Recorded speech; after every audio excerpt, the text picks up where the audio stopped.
हम सरकार को इसलिए लेकर आए थे कि सरकार हमें रोज़गार देगी, लेकिन इस सरकार ने तो हमारी रोज़गार ही छीन ली। हम सारे स्टूडेंट को सुसाइड करने पे मजबूर कर दिया है।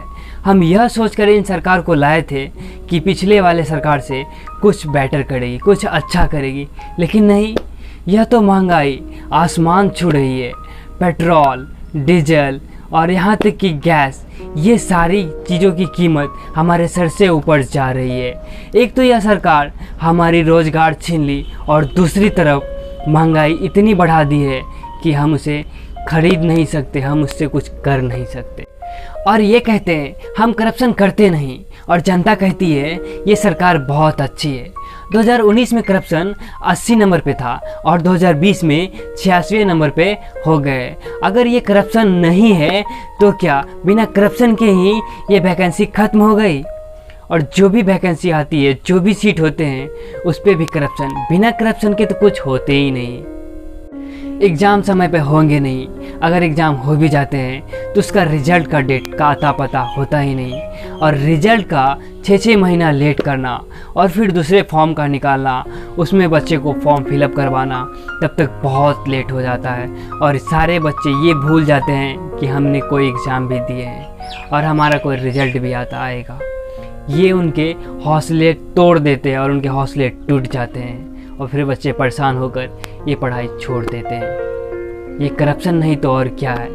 ये करप्शन में उनके कमाने का तरीका नहीं तो और क्या है? वो कहते हैं ना, जब आप किसी से पैसे उधार ले लो और आप उससे हर दिन मांगो, प्रतिदिन मांगो, और मांग मांग कर जब आप थक जाओगे तब आप खुद सोचोगे अरे यार वो पैसा नहीं देने वाला। वही हाल इनका है और आप भी छोड़ दोगे। अरे यार कब तक हम सहेंगे? हम अब युवाओं की हुंकार लेकर रहेंगे रोजगार। वक्त की नजाकत पहचानिए साहब कि अब वो ज़माना नहीं कि एक एक चीज़ को बार बार समझाए।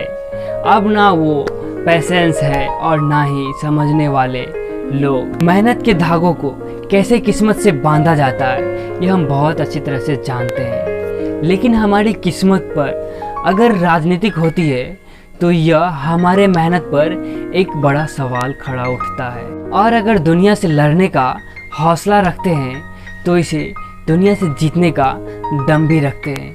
हाँ, हमें कोई तब तक नहीं हरा सकता जब तक हम खुद हार न मान ले। जहाँ एक स्टूडेंट पूरे तन मन और हृदय से मेहनत करे और उसे रिजल्ट ना मिले तो उसे बड़ा दुख होता है साहब। ये कैसा खेल है साहब, जहाँ मंत्री भी आप है और शतरंज भी आप ही का है। ऐसे में हम प्यादों का क्या, जो ये सोचकर आगे बढ़ते चले गए कि पीछे में आपकी ताकत है, आपकी साहस है, लेकिन ये क्या, ये साहस तो, ये ताकत तो पानी बनकर पिघल चुकी है। अब इस पानी को जमाने की ज़रूरत है, और अब हम इन्हें जमाएंगे और इसे बर्फ़ भी बनाएंगे।